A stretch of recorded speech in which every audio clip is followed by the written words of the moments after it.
Halo teman-teman semuanya, welcome to my YouTube channel Vanessa Alkoholis. Jadi di video kali ini aku mau sharing ke teman-teman tentang pengalaman lasik aku yang gagal. Jadi makasih banget buat teman-teman yang udah nonton video pertama aku terkait pengalaman lasik, terus juga rincian tentang biaya lasik. Dan di video kali ini aku bakalan cerita tentang gimana sih rasanya gagal lasik saat itu.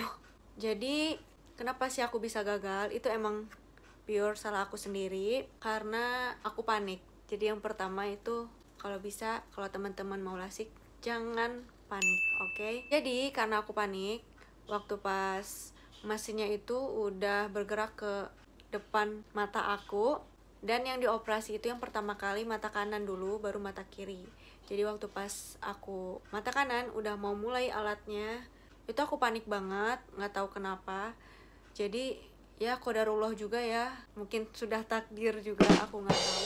Jadi sebenarnya alat suctionnya itu udah ngeleser aku sekitar 80%.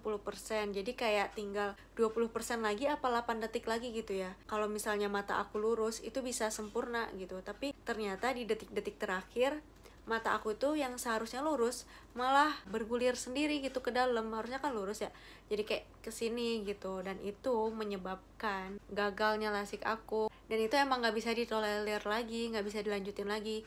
Karena kalau misalnya dilanjutin, otomatis nanti serpihan-serpihan si korneanya itu nggak bakalan sempurna buat diambil, bisa jadi ada sisa minus atau apapun itu. Dan memang tidak dibentuk sayatan supaya nanti diharapkan mata kanan aku yang udah di suction itu bisa balik ke normal lagi dulu, ditunggu penyembuhannya, baru dilakukan prosedur selanjutnya. Terus waktu pas mata kanan aku udah selesai, dokternya nanya mau lanjut ke mata kiri apa udahan aja gitu. Ini aku bingung banget antara panik apa aku harus gimana gitu ya. Tapi ya udah deh, aku mau maju aja gitu. Masa aku datang terus pulang dengan tangan kosong lah intinya.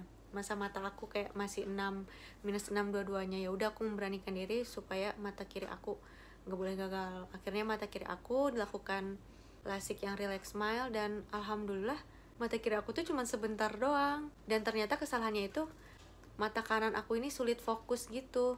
Kalau mata kiri disuruh fokus ke satu titik dia bisa gitu, tapi mata kanan aku nggak bisa, nggak tahu kenapa. Apa sepertinya ya, menurut aku itu karena aku kadang keseringan itu pakainya mata kiri. Kok bisa kayak gitu? Soalnya aku kan minus 6. Kadang kalau lagi lihat HP sambil tiduran itu seburam itu, jadi aku suka menjamin mata sebelah gitu. Kan ada nggak sih yang kayak gitu? Kayaknya aku doang yang ada. Pokoknya kayak gitu deh teman-teman. Dan abis kayak gitu aku keluar dari ruangan lasik itu emang hopeless gitu, karena aku nggak menyangka bakalan gagal. Dan aku panik juga, kayak dok ini beneran bisa nggak ya dok buat dioperasi lasik lagi, nanti gimana ke depannya. Emang sepanik itu karena aku pun kasus yang jarang. Dan aku tanya ke dokternya, yang pernah kayak gini tuh baru pasien kedua, dan aku pasien keduanya gitu. Dan itu bikin aku nggak tahu harus nanya ke siapa gitu. Kayak aku harus menjalankan ini semua sendiri dan nggak ada referensi lain, nggak tahu mau nanya sama siapa gitu. Dan dokternya ngejelasin untuk prosedur lanjutannya nggak bisa relax smile lagi, harus femtolasik gitu. Padahal kan aku jauh-jauh ke sini emang maunya relax smile biar aku menghindari femtolasik karena dibikin flap. Tapi ya udah, aku ngikutin aja apa kata dokternya. Dan selama itu aku ngapain dong gitu ya. Ya gitu guys. Jadi mata kiri aku udah normal, mata kanan aku tuh masih minus 6, jadi agak-agak puyeng gimana gitu ya. Tapi supaya mata aku nggak lazy eye ya, matanya tuh nggak jadi mata malas, jadi disuruh dokternya aku tuh latihan buat pakai kacamata yang ditutup sebelah. Jadi kacamata minus aku yang minus 6 itu masih aku pakai, tapi yang kirinya itu ditutup. Karena buat melatih mata kanan aku buat melihat ya minimal sekitar 3-4 jam sehari. Dan aku juga selama menunggu jadwal lasik kedua di mata kanan aku latihan biar bisa melihat fokus gitu untuk si mata kanan ini. Karena nggak mau dong kalau gagal lagi. Soalnya kalau emang gagal lagi nih mata kanan, kayak nggak tahu deh, kayaknya udah nggak ada harapan lagi, nggak tahu juga. Jadi ya kayak gitu. Tapi di satu sisi ya ada hikmahnya juga sih, kayak belajar harus bersabar dan penuh harap gitu. Kalau nggak punya harapan ya mau gimana lagi gitu ya. Kalau misalnya udah menyerah, nggak mau lanjut operasi, atau udah nggak percaya lagi sama dokternya, mungkin aku nggak bisa jadi aku yang sekarang ini, yang bisa melihat normal kedua mata aku. Dan habis itu aku langsung searching kayak kenapa sih kok bisa abort gitu si alatnya, berhenti tiba-tiba. Jadi mesinnya itu bisa mendeteksi pergerakan mata kita. Kalau mata kita bergerak aja gitu ya, nanti mesinnya bakal berhenti, dan itu nggak bakalan bagus nanti sayatannya. Terus apakah bisa sembuh? Insya Allah bisa. Dan alhamdulillah aku sekarang udah bisa melihat normal kanan dan kiri. Ya alhamdulillah nggak ada komplikasi apa-apa insya Allah ke depannya. Yang paling aku takutin awalnya, aku takut melihat benda itu jadi bengkok gitu kan. Kalau kelengkungan kornea berubah, itu bisa aja kita ngelihat benda tuh jadi bengkok atau kayak gimana. Tapi alhamdulillah sih normal. Mudah-mudahan aja teman-teman semuanya lancar ya. Di video kali ini sekalian aja aku mau menjawab pertanyaan teman-teman ya, plus Q&A berarti. Nah, pertanyaan pertama ya guys ya, ada minus atau maksimal minus nggak gitu? Kalau yang relax smile, setahu aku itu maksimalnya itu minus 10 dioptri. Jadi kalau udah minus 10 ke atas itu nggak bisa pakai relax smile, apakah pakai femto atau pakai prosedur yang lain. Nanti bisa konsultasi aja ke dokternya. Terus minimal minus 1. Kalau cuman minus 0,25 ngapain ya, jelasin. Terus berapaan?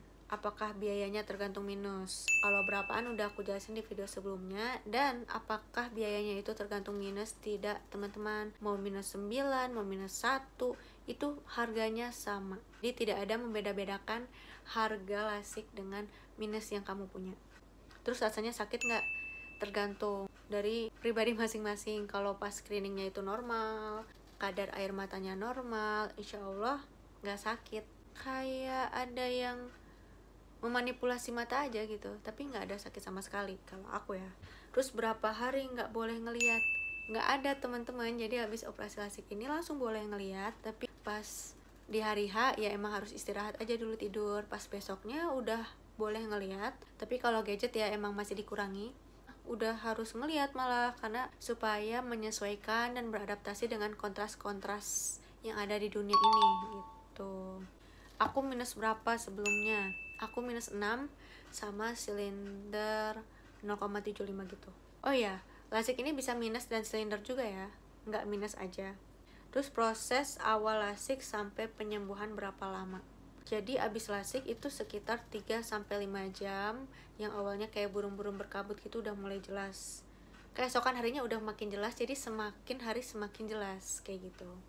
Cuman kalau mau aktivitas berat kayak olahraga dan angkat-angkat berat itu kalau bisa sekitar 2 bulan atau 3 bulan post LASIK. Karena sebenarnya yang ditakutin itu kalau lagi exercise atau apa, terus ada yang menghantam mata, kayak kepukul matanya atau jatuh, kan takut ya, bisa bergeser gitu flapnya kalau pakai femto LASIK misalnya gitu. Terus kemarin pakai metode apa, ini udah dijelasin ya. Jadi aku pakai relax smile dua-duanya, tapi yang kanan gagal.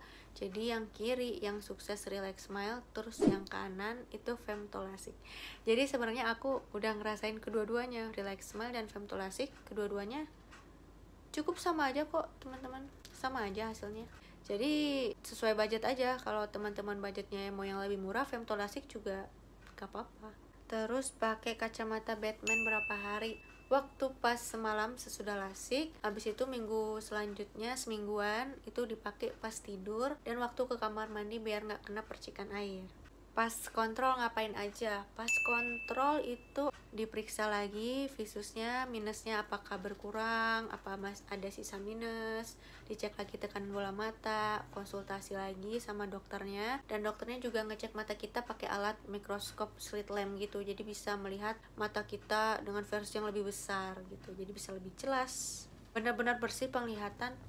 Alhamdulillah benar-benar bersih. Cuman waktu pas yang femto LASIK nih, pas seminggu awal kayak ada floater gimana ya, kayak aku tuh di balik kaca mobil atau sesuatu yang bening tapi ada yang gerak-gerak gitu, cairan-cairan yang gerak, kayaknya masih belum kering ya, jadi kayak ada cairan yang berenang-renang gitu, gimana ya jelasinnya, kayak ada floaternya gitu.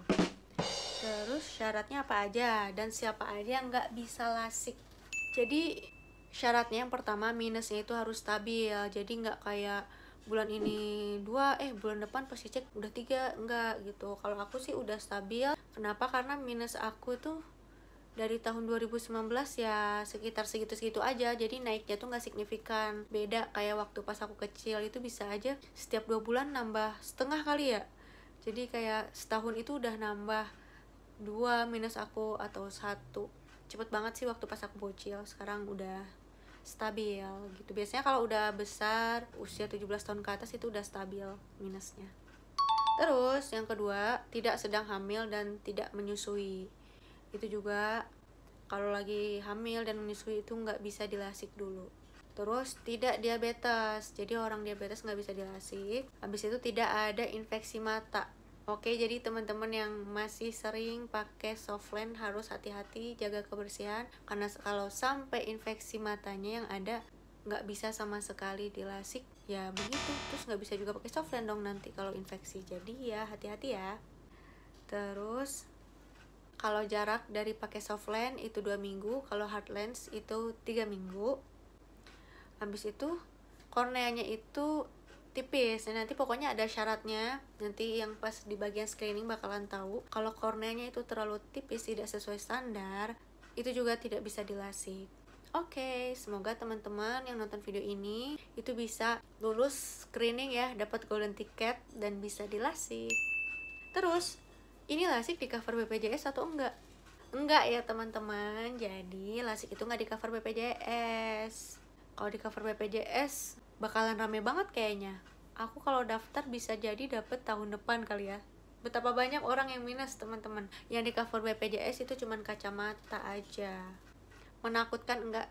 Jujur, iya menakutkan. Tapi setelah aku cerita, karena teman-teman udah tahu semuanya, aku buka semuanya. Mudah-mudahan ini bisa mengurangi ketakutan teman-teman. Nggak kayak aku. Ada sempat bengkak nggak matanya? Enggak ya teman-teman. Jadi pas dioperasi mata itu kan bagian dalam mata nih nggak ada yang bengkak, kelopak kita masih sama, malah kayak orang biasa aja, nggak ada kelihatan di operasinya, nggak ada bengkak matanya, nggak ada, dan nggak kayak diperban gitu, nggak kayak gitu. Oke, mungkin udah sih segitu aja ya, kayaknya ini video terakhir aku ya tentang lasik. Terima kasih banyak buat teman-teman yang udah nonton video ini dari awal sampai akhir. Semoga lasik teman-teman lancar, nggak bosan-bosan aku bilang ke sobat-sobat minus. Semoga lasik kalian lancar, tanpa ada prosedur tambahan, tanpa ada komplikasi, tanpa ada kesenjangan antara mata kanan dan mata kiri. Oke, amin ya Allah ya Rabbal Alamin. Sampai jumpa di video aku selanjutnya. Buat teman-teman yang masih ada pertanyaan atau gimana, bisa langsung aja komen di bawah. Bye bye.